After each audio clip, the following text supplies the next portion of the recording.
Bonjour. Nous avons vu dans les précédentes vidéos consacrées à ces questions monétaires que la crise économique liée au coronavirus pouvait aboutir à une dislocation de la zone euro. Nous avons vu que ce risque était lié aux difficultés de financement que pourraient rencontrer des États et que ces difficultés de financement étaient liées à la construction particulière de la zone euro, une zone monétaire qui est incomplète sur au moins deux dimensions extrêmement importantes. La première, c'est le rôle de la Banque centrale. On a vu que la Banque centrale n'assure pas ce qu'on appelle son rôle de prêteur en dernier ressort auprès des États, c'est-à-dire qu'en cas de grosses difficultés, les États ne peuvent pas se financer directement auprès de la Banque centrale européenne.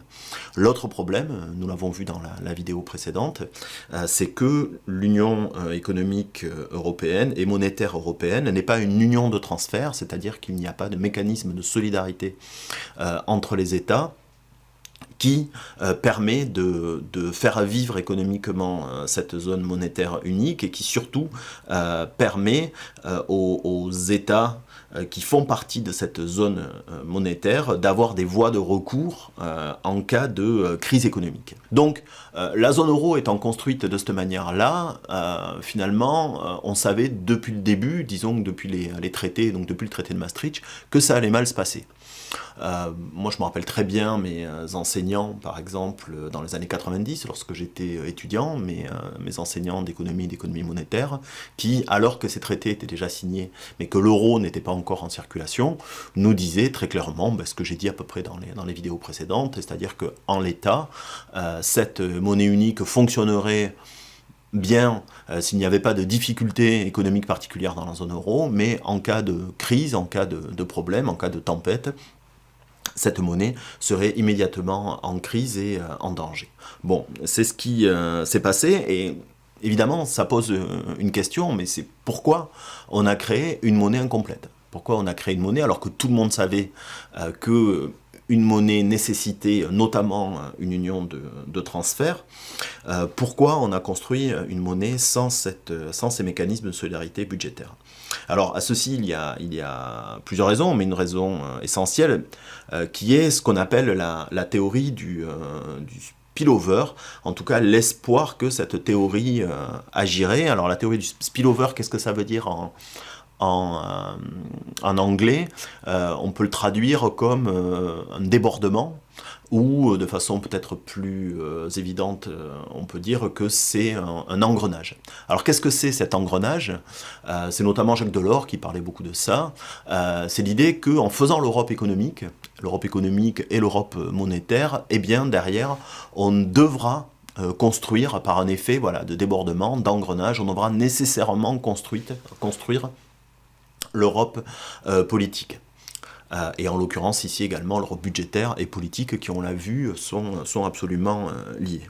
Alors sur la monnaie unique, on sait effectivement aujourd'hui que par l'intermédiaire de mots qu'il a laissés, notamment de notes, que François Mitterrand notamment est tout à fait conscient du fait que la monnaie sur laquelle, le projet monétaire sur lequel il s'était mis d'accord avec Helmut Kohl était incomplet, mais visiblement tous les deux, ayant conscience de ce problème, comptaient finalement sur leurs successeurs pour venir compléter en fait cette monnaie dans les situations de crise quand elle se présenterait. Alors ça, cette théorie du spillover, on peut dire que c'est celle qui justifie en tout cas la construction économique européenne depuis le début.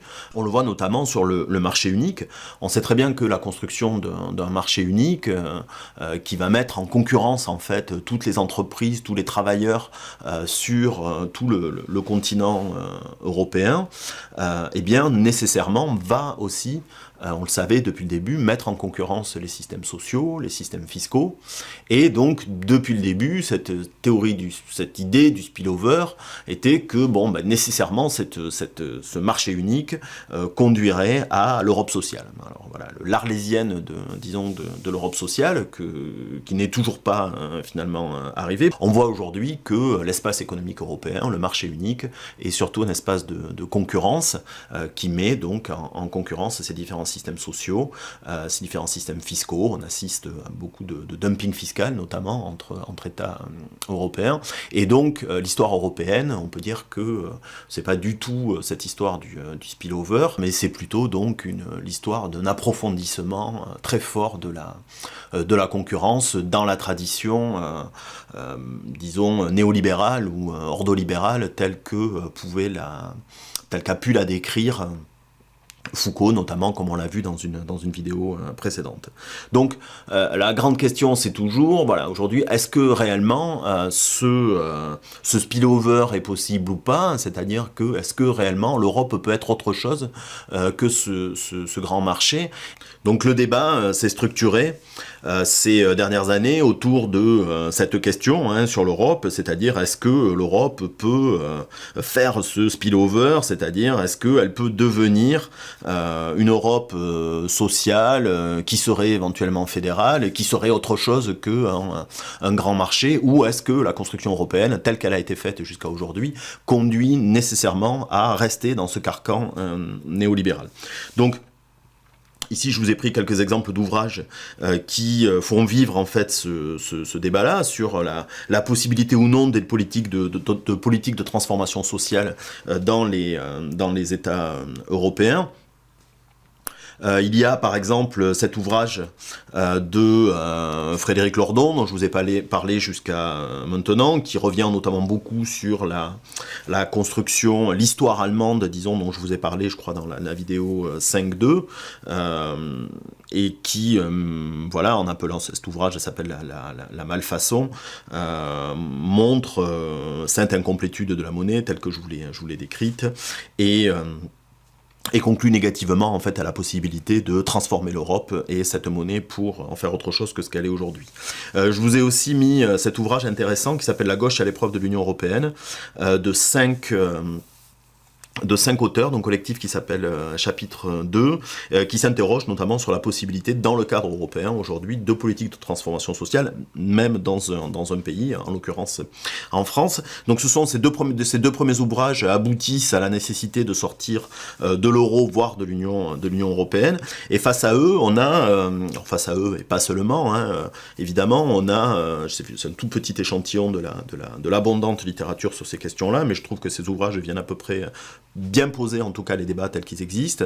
On a Yanis Varoufakis, dont je vous ai déjà parlé également, et de cet ouvrage « Et les faibles subissent ce qu'ils doivent », qui est par ailleurs une très intéressante histoire de l'Union européenne, vue par un grec, ce qui est assez rare, en tout cas pour nous en France, où on a une vision très finalement franco-française, on s'en rend compte à la lecture de l'histoire européenne.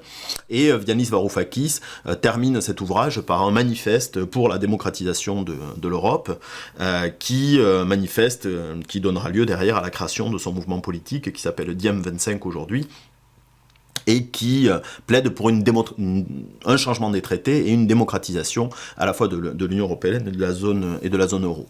Dans le même genre d'ouvrages qui, au contraire, donc,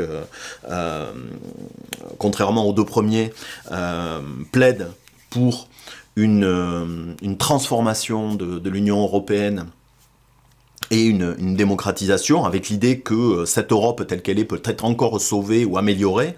Il y a cet ouvrage auquel a participé Thomas Piketty, qui s'appelle « Pour un traité de démocratisation de l'Europe » et qui propose, entre autres choses, la création d'un parlement de l'euro qui permettrait de faire vivre un budget qui serait un budget qui ferait vivre, lui, une union de transferts au niveau européen et qui permettrait donc à cette monnaie unique de fonctionner. Donc voilà, bon, quelques ouvrages qui vous permettront peut-être de vous nourrir un petit peu sur ces questions-là. Bon, sachant que la question qui traverse ces deux ouvrages, c'est de savoir si on peut, s'il faut plutôt sortir, et si on peut sortir ou transformer profondément la zone euro. En fait, c'est un petit peu le dilemme tel que l'avait posé Frédéric Lordon dans un article récent dont je vous ai parlé, qui s'appelle « Europe, le miracle ou la mort ». Bon, ben réellement, les différentes options qui sont discutées ici sont celles-ci, et on a les deux dernières, c'est plutôt le miracle, une transformation de la zone euro, ou alors un retour aux monnaies nationales. Alors, le problème, c'est qu'on est dans une situation au niveau européen qui a très bien été résumée par un autre économiste de Paris 13 et qui s'appelle Benjamin Corilla, et qui disait récemment, nous en sommes à un stade où il n'y a ni de force pour transformer l'Union européenne, ni de force pour la détruire. J'avais pris une métaphore qui était celle de la rivière dans la vidéo précédente, en disant en gros qu'on était au milieu d'une rivière et qu'on n'avait pas le choix, il fallait ou aller au bout ou revenir en arrière. Et bien en fait ce que nous dit Correa là, c'est que non, on n'a ni la force politique pour aller au bout, c'est-à-dire construire une Europe fédérale qui permettrait de faire vivre cette union monétaire, ni le courage ni la force de revenir en arrière aux monnaies nationales. Donc voilà la situation dans laquelle on est. Alors Jean Monnet disait que l'Europe avançait par les crises, c'est ce qu'on a vu effectivement dans la crise qu'a traversée la zone euro dans les années 2010-2013, c'est ce qu'on voit aussi aujourd'hui, mais l'expérience de la période 2010-2013 sur laquelle je vais revenir maintenant est que on a plutôt vu des tout petits pas qui à chaque fois permettaient simplement d'éviter de tomber dans le précipice et d'éviter, alors si je reprends la métaphore de la rivière, ça consistait simplement à se remettre un caillou sous les pieds pour monter un peu plus haut pour éviter de se noyer, mais voilà, aucun mouvement n'a été fait clairement dans un sens ou dans l'autre. On est resté dans une dramaturgie très forte, une espèce de comédie des sommets de la dernière chance pendant des années. Là j'en ai réuni quelques-uns, alors ça c'est 3 moments la même année, hein, pas la même période. Vous voyez Bruxelles, le sommet de la dernière chance, là on est le 27 octobre 2011, Europe, le sommet de la dernière chance pour l'euro, là on est le 7 décembre 2011, et puis un sommet de la dernière chance pour sauver la Grèce et la zone euro, là on est un peu avant, c'est le 21 juillet. Donc il y a eu comme ça, cette année 2011 et autour, des sommets de la dernière chance qui se sont succédés les uns après les autres, et puis on a l'impression qu'on revient un petit peu à ces sommets de la dernière chance, un édito très récent du Monde, là que je vous ai mis ici, qui parle du plan de relance dont on va parler ici, de la Commission européenne, qui nous dit une chance historique pour l'Europe. On est à nouveau voilà, sur cette thématique un petit peu des dernières chances. Alors, ce qu'on va essayer de voir, c'est est-ce que les mesures qui ont été prises ces dernières semaines et ces derniers mois permettent vraiment de faire avancer l'Union européenne et l'Union monétaire vers une monnaie qui est plus complète. Alors, on verra d'abord que les premières mesures qui étaient prises n'étaient pas très originales, c'est-à-dire qu'on pourrait plutôt répondre non à la question, c'est-à-dire qu'elles n'étaient pas très originales au sens où elles n'étaient que des prolongements que de ce qui a été fait dans la crise 2010-2013. Par contre, on terminera sur ce plan de relance qui contient des choses, en tout cas, qui sont indéniablement nouvelles, et on s'interrogera sur la possibilité réelle que ce nouveau plan de relance de 750 milliards là, dont on parle, on verra voilà, s'il a vraiment capacité à changer la donne ou pas. Alors, donc cette vidéo commencera par revenir sur la crise de 2010-2013, expliquer un petit peu que très rapidement hein, les éléments disons saillants de cette crise. Ensuite, on regardera les réponses qui ont été apportées par l'intermédiaire du mécanisme européen de stabilité et les politiques d'austérité qui ont été liées, on reviendra un petit peu dessus. Je vous parlerai ensuite de la Banque Centrale Européenne, du rôle central en fait qu'a pris la Banque Centrale Européenne, qui est, on peut le dire de façon très claire, l'institution qui a sauvé la zone euro ces dernières années. Et puis, on terminera donc sur ces 750 milliards d'euros du plan de relance de la Commission européenne, en se demandant si c'est le début d'une union de transfert.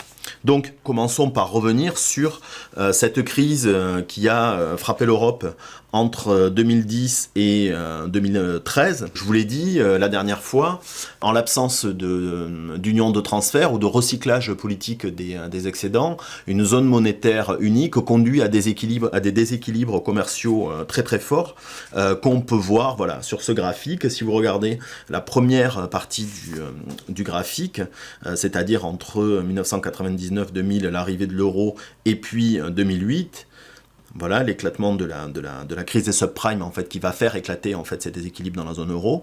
Et bien qu'est-ce qu'on voit? On voit ici en bas cette courbe rouge. Alors donc ça c'est les balances courantes, c'est-à-dire balance courante. En gros c'est les balances commerciales, c'est-à-dire la différence entre exportation et importation, plus les différents transferts d'argent qui peuvent être faits entre les pays. Alors qu'est-ce qu'on voit là? Eh bien qu'on a un très fort déficit qui s'accumule dans les pays en crise et qui vont être en crise ensuite, puisqu'à ce moment-là ils ne sont pas en crise. La crise commence réellement à partir de 2008-2009. Donc ces pays, c'est lesquels? C'est la Grèce, le Portugal, l'Irlande, l'Espagne, Chypre et l'Italie, dans une moindre mesure à ce moment-là. Qu'est-ce qu'on voit? C'est-à-dire que le déficit commercial de ces pays se creuse très fortement et que, parallèlement, l'excédent commercial allemand, lui, augmente très fortement. Alors on voit ici un graphique qui est quasiment symétrique, hein, c'est-à-dire que les excédents du Nord sont les déficits du sud de l'Europe. Bon, les excédents allemands ne se limitent pas à ces déficits du sud de l'Europe, puisque l'Allemagne, dans ce moment-là, par ailleurs, a beaucoup exporté en Asie, dans les nouveaux pays industrialisés, mais particulièrement en Chine. On peut dire que l'Allemagne, du fait de son positionnement industriel dans notamment les machines-outils, c'est-à-dire les machines qu'on installe dans les usines, a énormément profité en fait du développement industriel de la Chine, c'est-à-dire que, bon, pour le dire vite, on peut dire que c'est l'Allemagne qui a construit les usines chinoises, et ces excédents commerciaux s'expliquent en partie pour ça. Mais ces excédents aussi sont intimement liés à la zone euro et au déséquilibre dans la zone euro. Et on peut dire que sans la zone euro, en fait, l'Allemagne n'aurait pas eu autant d'excédents commerciaux. C'est une certitude. Pourquoi? Parce que si tous ces pays-là qu'on a en bas, en rouge, avaient gardé leur monnaie, bien qu'est-ce qui se serait passé au fur et à mesure où ils auraient accumulé ces déficits commerciaux vis-à-vis de l'Allemagne? En fait, leur monnaie la valeur de leur monnaie aurait baissé, ou alors ils auraient abouti à une dévaluation, et la valeur donc de la monnaie allemande se serait elle renchérie, et les produits allemands se seraient renchéris vis-à-vis des consommateurs, donc irlandais, grecs, portugais ou italiens, et donc les exportations allemandes vers ces pays-là auraient baissé. Donc clairement, à l'intérieur de la zone euro, les excédents allemands sont liés à l'euro. Sans l'euro, il n'y aurait pas eu ces excédents allemands, ou en tout cas pas dans ces proportions. Donc c'est pour ça qu'on peut dire que l'Allemagne est un des, si ce n'est le grand gagnant finalement de l'euro, et ne peut pas complètement s'abstraire de la responsabilité aussi de la crise qu'il y a eu dans les pays du sud de l'Europe. Donc, je vous l'ai dit, comment sont financés ces déficits commerciaux de ces pays du sud de l'Europe, c'est-à-dire comment ils ont acheté tous ces produits qui ont conduit à ces déficits commerciaux gigantesques? Eh bien, ils l'ont fait à crédit. Et alors là, je vous ai mis un tableau dans lequel il y a plein de chiffres, je vais essayer de vous l'expliquer un petit peu plus clairement. C'est un tableau, ça, qui est issu du livre dont je vous ai déjà parlé, d'Aglietta et Brand, et qui liste en fait en 2009 les dettes à la fois publiques et privées, c'est ça qui est intéressant, dans un certain nombre de pays. Donc voilà, j'ai encadré en bleu les pays qui me paraissaient intéressants, et puis en haut, sur les colonnes, vous voyez qu'on a les dettes de différents secteurs, disons, de la société. Donc on a les dettes des ménages, on a les dettes des entreprises non financières. Ensuite, le secteur privé non financier, en fait, la troisième colonne, c'est la somme des ménages et des entreprises. Et puis ensuite, on a la dette du secteur financier, et ensuite, on a la dette du secteur public, ce qu'on appelle la dette publique. Et au final, on a la dette totale du secteur privé plus le secteur public. Et tout ceci, c'est en pourcentage du PIB. Donc, qu'est-ce que nous disent ces chiffres extrêmement intéressants, qui donc sont en 2009, c'est-à-dire vraiment au moment où la crise, à la fois des subprimes de la zone euro, commence à exploser, sachant que, je ne reviendrai pas dessus, mais la crise des subprimes, en fait, a provoqué l'effondrement, l'éclatement plutôt des pyramides de dettes qui ont été accumulées dans les pays du sud de l'Europe pour financer cette consommation de produits du Nord. Dettes contractées, bien sûr, je vous l'ai dit la dernière fois, vis-à-vis de ces pays du Nord. Je vous ai dit, ce qui s'est passé, c'est que l'Allemagne entretenait des excédents commerciaux vis-à-vis des pays du Sud, et ces excédents qu'elle dégageait lui permettaient de prêter de l'argent à ces mêmes pays du Sud, à ces mêmes consommateurs de pays du Sud, pour qu'ils puissent continuer à acheter ces produits. Et donc, qu'est-ce qu'on voit? Eh bien, on voit une augmentation endettement, en tout cas des niveaux d'endettement très forts dans les pays qui seront surtout en crise, par la suite en crise, notamment donc ici regardez, Espagne, j'entoure Espagne, Portugal, Irlande pour les ménages. Vous voyez un taux d'endettement des ménages de 86, 96 et 123% pour ces pays-là. Le PIB, c'est quoi? On va dire c'est la richesse nationale créée en un an. Donc en Irlande, les ménages sont endettés à hauteur de 123% de la richesse nationale créée en un an. Vous voyez qu'en France et en Allemagne, par exemple, ou en Italie, les taux d'endettement des ménages sont beaucoup plus bas. Dans la colonne suivante, on voit les entreprises. On voit pareil un niveau d'endettement des entreprises qui est extrêmement important. Et puis, on passe à la troisième colonne, on regarde la quatrième. Quatrième colonne, c'est celle du secteur bancaire. Et là, qu'est-ce qu'on voit? C'est qu'on a un très fort endettement du secteur bancaire en Espagne. Qu'est-ce qu'on en voit également? Et ça, c'est quelque chose d'assez monstrueux, en fait, au point de vue économique. On voit l'endettement gigantesque des banques irlandaises qui ont financé en grande partie les bulles immobilières, à la fois en Irlande et dans d'autres pays européens, notamment espagnols. On voit que les banques irlandaises étaient endettées à hauteur de 557% du PIB irlandais. Qu'est-ce qu'on voit à côté par ailleurs? Si on regarde le secteur public, ce sont deux pays, l'Espagne et l'Irlande, qui eux, par contre, avaient un très bas endettement public, ce qui a fait dire pendant des années, dans les années 2000, vous vous en rappelez peut-être, à beaucoup de commentateurs économiques que l'Espagne et l'Irlande étaient des modèles à suivre, qu'on parlait du tigre irlandais, peut-être vous rappelez, du modèle espagnol, il fallait absolument faire comme ça. Bon, on avait deux modèles économiques qui étaient tirés en fait essentiellement par de l'endettement privé, et c'est ça qui est intéressant sur ce tableau-là, et qui vient montrer quelque chose qui est évident, mais malheureusement, la crise de la zone euro n'a pas été lue de cette manière-là, et pourtant c'était la lecture qu'il fallait en faire. La crise de la zone euro, c'est une crise de l'endettement privé.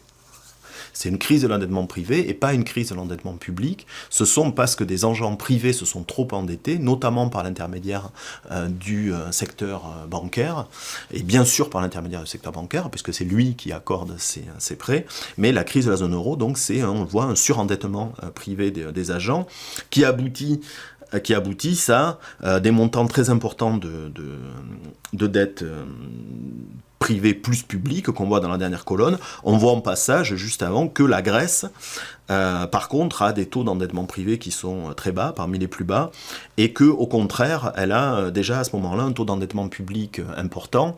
Et c'est cette particularité grecque, en fait, qui fait qu'on va lire, puisque c'est la Grèce qui va être le premier pays à s'effondrer, qu'on va lire toute l'histoire qui va être racontée sur la zone euro à partir de cet exemple grec, et donc d'une dette publique trop importante.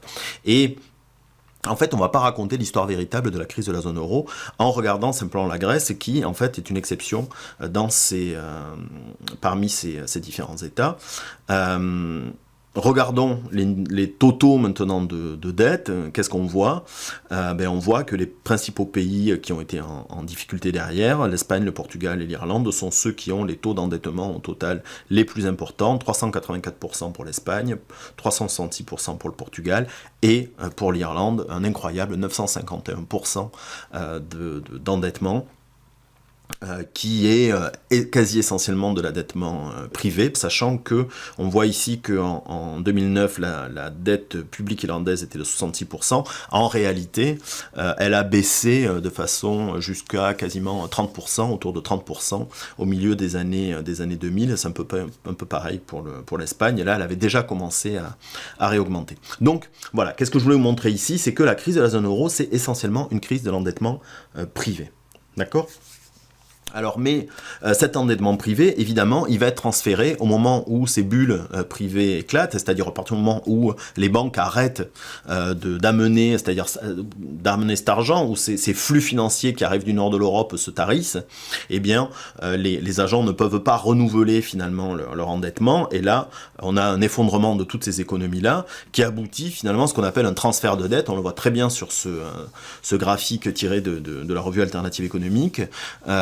On voit ici, c'est en Espagne, la dette publique qui était descendue jusqu'à 35% en 2008, alors que la dette des ménages, elle, était passée de 40 à 90%, eh bien, on voit que dès que la crise arrive, que la dette des ménages commence à baisser, la dette publique, elle, par contre, explose et passe en quelques années de 35% à quasiment 100% en 2014. Alors, ça va être le cas, en fait, on le voit ici, hein, dans tous les États qui vont être plus touchés par la crise de la zone euro.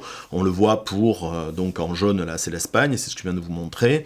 En orange, c'est l'Irlande. On voit comment la dette qui était descendue, vous voyez, jusqu'à quasiment 25%, bondit pour atteindre 120% au premier semestre 2013.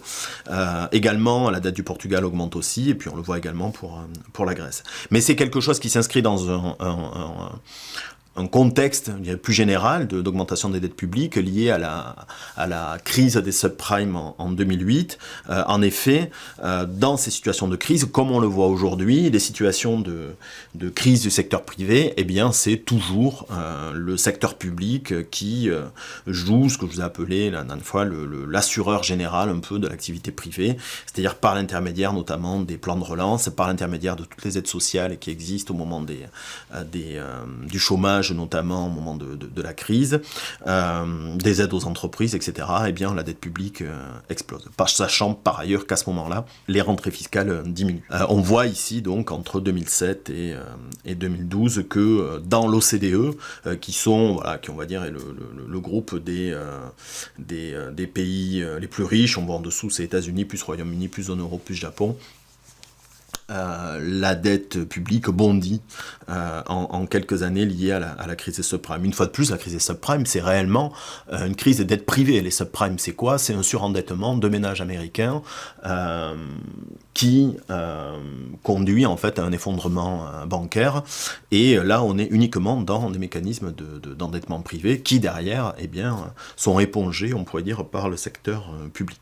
Voilà ce qui se passe dans la zone euro, donc dans les années 2009-2010. On a une conjonction à la fois de la crise des subprimes et puis de ces déséquilibres commerciaux qui ont été accumulés au sein de la zone entre 2000 et 2010. Et ce qui arrive, c'est ceci, c'est-à-dire qu'on a une dégradation des notes par les agences de notation. Alors les agences de notation, elles font quoi? Elles donnent des notes aux États, à la dette publique des États, en fonction du risque, d'après elles, qu'ont les États à ne pas rembourser leurs dettes. Donc elles vont donner une note aux obligations dont je vous ai parlé, les obligations qu'émettent les États pour se financer. Elles donnent une information aux acheteurs, elles leur disent, par exemple, vous voyez en haut à gauche, on a l'Allemagne, c'est du triple A, c'est-à-dire qu'en gros, la probabilité que l'Allemagne fasse défaut est nulle. Donc quasiment nulle. Et donc on voit que toutes ces notes quasiment diminuent. Alors vous vous rappelez peut-être pareil du psychodrame, je crois que c'était en 2012, si on peut le voir ici, oui c'est ça, janvier 2012, pour savoir si la France allait perdre ou pas son triple A. Bon on le voit ici. Alors bon, les agences de notation, ce sont des acteurs extrêmement importants sur les marchés financiers, qui se sont trompés à chaque fois qu'il y avait des choses importantes à prévoir, notamment la crise de 2008, des obligations pourries de subprime étaient titrées AAA, c'est-à-dire avec le même risque que l'Allemagne, quelques semaines encore avant l'effondrement total des marchés. Donc bon, c'est dans toute l'histoire récente, ces agences se sont trompées, mais voilà, on continue à regarder ce qu'elles disent. Et là, qu'est-ce qu'on voit ici? Vous voyez, à partir du moment où les dettes publiques augmentent, eh bien, les notes des États chute, donc on le voit pour l'Irlande particulièrement, pour le Portugal, pour la Grèce, qui passe en ce qu'on appelle le BB+, BBC, qui sont des notes qu'on estime de spéculatives, c'est-à-dire très risquées pour les gens qui achètent ces titres. Alors qu'est-ce que ça a comme conséquence? Vous vous rappelez le graphique que je vous ai montré la dernière fois, c'est le graphique des taux de ces obligations des États sur les marchés secondaires. Qu'est-ce qui se passe quand les banques voient que la note des États a été dégradée et que donc c'est de plus en plus risqué que de détenir ces titres? Qu'est-ce que font les banques? Elles vendent massivement ces titres, et comme je vous l'ai expliqué dans la première vidéo, je crois, de cette série sur la monnaie, eh bien, quand les banques vendent les titres, les obligations souveraines, les bons du trésor, eh bien, cela fait augmenter les taux d'intérêt qui sont rattachés les rendements qui sont rattachés à ces titres, et renchérit en fait le coût auquel les États peuvent emprunter. D'accord ? C'est-à-dire que les taux qui sont affichés ici, ce sont les taux auxquels les États peuvent emprunter s'ils veulent à nouveau se financer. Et je vous rappelais, je vous avais dit qu'à partir d'un taux de 6 ou 7%, un État ne pouvait plus s'endetter sur les marchés. Alors qu'est-ce qu'on voit ici ? On voit clairement qu'à partir de 2009, là, on a plusieurs taux qui s'envolent. C'est le cas de la Grèce, c'est le cas de l'Irlande, c'est le cas du Portugal. Et on voit par ailleurs que ceux de la France et de l'Allemagne baissent. Pourquoi ? Parce que tous les banquiers, les acteurs financiers qui avaient des obligations de la Grèce, de l'Irlande et le Portugal qu'ils vendent, eh bien, en échange, ils achètent des titres qu'ils jugent plus sûrs, qui sont ceux de la France et de l'Allemagne, et plus ces titres vont être achetés, plus leur valeur va augmenter, plus leur rendement va baisser, et donc plus les États vont pouvoir s'endetter à des coûts bas. Et donc là, on voit que le spread, vous avez entendu ce mot certainement, le spread entre le taux le plus bas qui est le taux allemand et le taux grec et les autres taux explosent littéralement. Alors le spread, c'est quoi ? C'est l'écart en fait entre un taux de référence qui est en principe le taux allemand et puis le taux de l'État qu'on regarde. Donc voilà, on va voir que par exemple, j'en sais rien, si on prend à la fin de 2013, le taux allemand est de 1,73, le taux grec de 10%, 10,01 en août 2013, et donc ça fait quoi ? Ça veut dire qu'on a un spread qui est de en gros 8,3. Donc, les taux des pays qui ont eu le plus de problèmes d'endettement privé ou public pour la Grèce explosent. Et là, ces États passent la barre fatidique des 6-7%, et ça veut dire qu'ils n'ont plus aucun accès, je vous l'avais dit, à des sources de financement, c'est-à-dire qu'à ce taux-là, ils ne peuvent plus s'endetter auprès des banques. Ils n'ont pas la possibilité de faire appel à la Banque centrale parce qu'ils n'ont plus de banque centrale. La Banque centrale est européenne et elle n'a pas le droit de leur prêter directement de l'argent. Et les traités européens interdisent la solidarité entre États européens, c'est ce qu'on appelle la clause du no bail-out. Donc, concrètement, la Grèce, on le voit là, début 2010, mais ça arrive très rapidement derrière pour l'Irlande, se trouve dans une situation où elle ne peut plus se financer, c'est-à-dire qu'elle va, si rien n'est fait, elle va faire défaut très rapidement derrière.